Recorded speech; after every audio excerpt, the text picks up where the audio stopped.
Cheiraoching ngasi World Environment Day ga mari lainana All Manipur United Club organize AMUCO Manipuri Students Federation MSF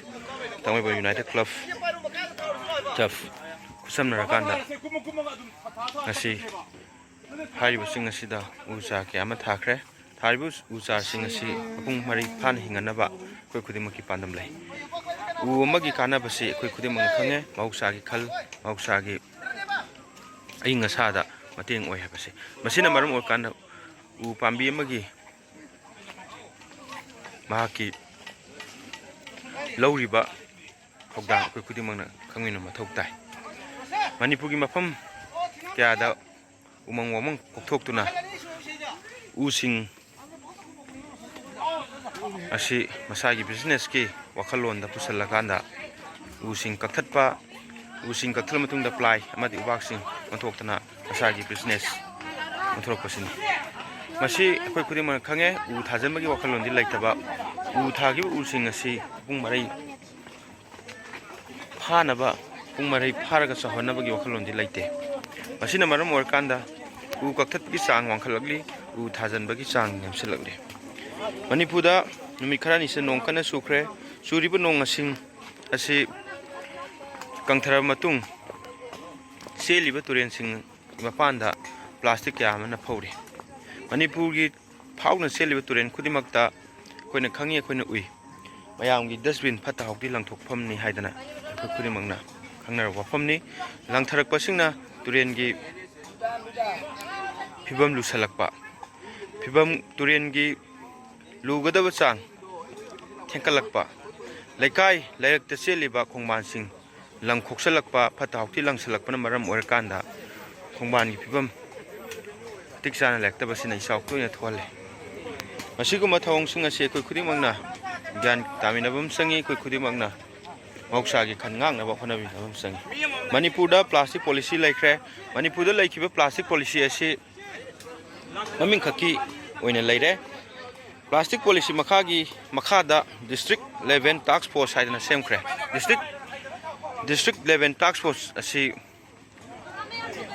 maming khaki oina laibra haibaduni MSF na hangli wafamsi haibagi maramdi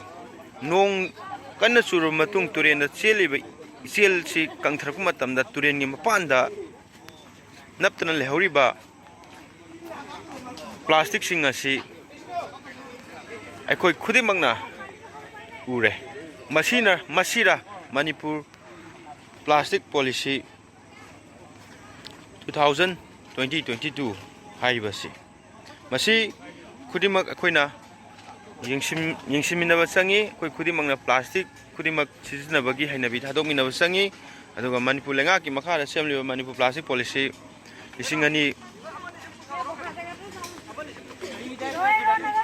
kunithoi asi mapung phan implement tohonba masangi madugi matungda Manipur gi plastic asi thamoi sengna ben tarku matamda Manipur da cheliba turen singi mapanda napiba plastic sing asi handarakani madunasu mayek sengna takani Manipur da plastic policy fajana implement tawre plastic policy fajana implement tarokana plastic policy na maram orakana Manipur da plastic ban tawre haibasi